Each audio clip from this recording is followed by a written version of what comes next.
Mit diesem Video möchte ich in das Modul der Organisationen und ihrer Handlungsressourcen im Rahmen des Masters Gesellschaftlicher Wandel als Gestaltungsauftrag einführen. Das Video umfasst grob 5 Teile, nämlich was Organisationen überhaupt sind, was die notwendige Voraussetzung der Ressourcen, nämlich die geteilte Intentionalität und Kollaboration in Organisationen betrifft, wie die Gestaltung von Organisationen in einer Kultur der Digitalität aussehen kann, wie dieses Modul selbst aufgebaut ist und ablaufen wird und schließlich am Ende ganz kurz etwas zu mir als Lehrender in diesem Seminar. Zunächst einmal zur Frage, was Organisationen überhaupt sind oder darstellen. Das ist gleich am Anfang ganz wichtig, sich darüber zu unterhalten, was sie ausmacht und vor allem welche Perspektiven der Betrachtung wir als Kurs auf Organisationen einnehmen werden und wollen.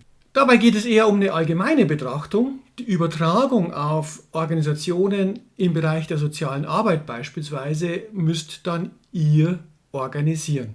Für mich selber ist dabei zentral, dass Organisationen selbst bereits Handlungsressourcen darstellen. Es sind nämlich die kollektiven Möglichkeiten, auf Probleme der Gesellschaft zu reagieren und diese zu lösen. Zur Charakterisierung in diesem Video möchte ich euch ein Zitat von Günther Ortmann vorstellen, der uns auch im Kurs noch näher beschäftigen wird. Seine Aussage ist im Kern die, dass Organisationen und die Mitgliedschaft darin dabei helfen, sich als Individuum auf die Welt zu beziehen. Über die in Organisationen vorhandenen Kooperations- und Kollaborationsmöglichkeiten erweitern sie die Weltverfügung bzw. die Möglichkeit zu reagieren und zu agieren.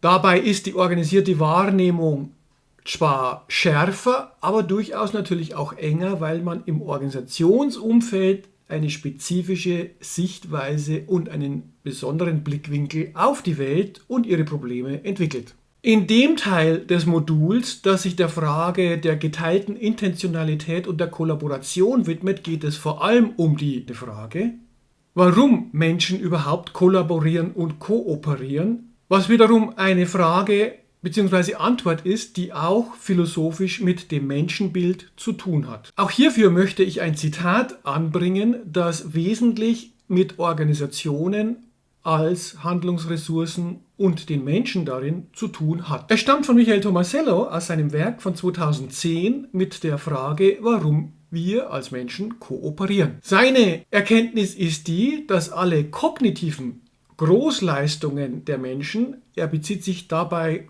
vielfach auf die Kultur, aber eben nicht nur, nicht und niemals die Produkte einzelner Menschen waren oder sind, sondern immer ein kollektives Ergebnis. Das heißt, das Ergebnis gemeinsam und gemeinschaftlich agierender Individuen. Wenn wir uns über Organisationen unterhalten, dann führt im Moment kein Weg daran vorbei, auch die Frage einer Kultur der Digitalität zu betrachten. Das gilt natürlich insbesondere für die Frage, was eine Kultur der Digitalität für Organisationen bedeutet und was das wiederum für die Menschen, die darin agieren, heißt oder heißen kann. Digitalität meint dabei etwas grundsätzlich anderes als Digitalisierung, wenn man die beiden Begriffe erst einmal nimmt, weil der Begriff der Digitalität auf die kulturelle Dimension menschlichen Handelns mit digitalen Gerätschaften verweist. Es geht also nicht nur um die Verwendung digitaler Geräte im Organisationskontext, sondern darum, was kulturell dazu notwendig ist, dass dieser Einsatz produktiv ist und was sich damit aber auch in Organisationen verändert. Die Kultur der Digitalität verweist zugleich auf den Gestaltungsauftrag, der sich ergibt, weil nämlich eine Kultur der Digitalität im Organisationskontext immer auch eine Gestaltungsnotwendigkeit nach sich zieht. Auch hier möchte ich ein Zitat verwenden, das diesmal von Felix Stalder stammt, demjenigen, der die Kultur der Digitalität mit seinem Büchlein gleichen Namens sehr publik gemacht hat. Die Grundaussage ist nämlich die, dass die Digitalität genauso wenig wie die Digitalisierung ein Naturereignis ist oder darstellt, sondern dass es auf das menschliche Handeln ankommt, sie zu gestalten. Dementsprechend bestimmt das Handeln, ob es in eine eher utopische Richtung geht oder ob es eher in eine dystopische Welt führt, bei ihm mit den beiden gegenüberliegenden Polen einer postdemokratischen Welt oder einer Kultur der Commons und Partizipation bezeichnet. Nun ein paar Worte zum Seminar bzw. Modul selbst. Ganz formal gesehen haben wir ein Blended Learning Seminar vor uns. Das bedeutet, es gibt eine Mischung zwischen analogen und digitalen Präsenzphasen, analog im Seminarraum, digital über Zoom, sowie einen wesentlichen Teil unserer gemeinschaftlichen Lernkollaboration, der über Moodle als Lernplattform stattfindet.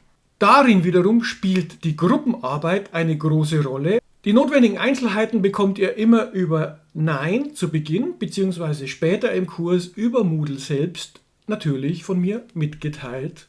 Auch zu dieser Konstellation habe ich ein Zitat mitgebracht. Diesmal stammt es von der Universität Potsdam. In der Grundaussage kann ich nur bestätigen, dass anspruchsvolle E-Learning oder gar noch Blended Learning Seminare mindestens genauso viel Lern- und Lehraufwand bedeuten wie herkömmliche Seminare oder Vorlesungen. Auf der Ebene der Lehre und Lerne könnte ich aber hinzufügen, dass sie eigentlich wesentlich produktiver sind. Lasst euch also gerne auf diese Konstellation ein. Am Ende dieses Videos noch ein paar Takte zu mir selbst als Lehrender in diesem Modul. Mir selbst geht es um sinnverstehendes Lernen, also nicht um ein Auswendiglernen und Wiedergeben im Rahmen irgendeiner Prüfung. Das passiert aus meiner Perspektive als Pädagoge sinnvollerweise bzw. vor allem gestützt auf Gruppenarbeit und Gruppenarbeiten beim Lernen. In den Gruppen seid ihr als Peers, also als Gleichgestellte unter euch, und auch ich versuche mich auf Augenhöhe mit euch in Verbindung zu setzen. Wir werden uns also ein Stück weit gemeinsam auf diese Reise machen, interpretieren und deuten. Und entsprechend ist auch aus meiner Sicht der Leistungsnachweis als Gruppenarbeit möglich. Bezüglich des Lernens, wie ich es mir vorstelle, möchte ich euch ebenfalls abschließend ein Zitat vorstellen. Dieses stammt von dem neuseeländischen Forscher und Empiriker Graham Nuthall, der ganz spannende Erkenntnisse darüber zutage gefördert hat, wie Lernen eigentlich abläuft. Dieses Zitat deckt sich jetzt ein Stück weit mit meinem Verständnis, wie auch Organisationen und Kollaboration in Organisationen abläuft, nämlich als Vernetzung, als Akt des Vernetzens mit anderen und im Fall des Lernens der Vernetzung mit den thematischen Inhalten, die wir gemeinsam behandeln werden. Es geht also nicht um Wissenshappen, die irgendwie ausgespeichert und gelernt werden sollen, das funktioniert eigentlich sowieso nicht wirklich gut, sondern um das Begreifen der jeweiligen Strukturen und des Destillierens des Sinngehaltes, um es auf die eigene Organisation übertragen zu können. Ich freue mich in diesem Sinne auf euch und auf unsere gemeinschaftliche Kursgestaltung.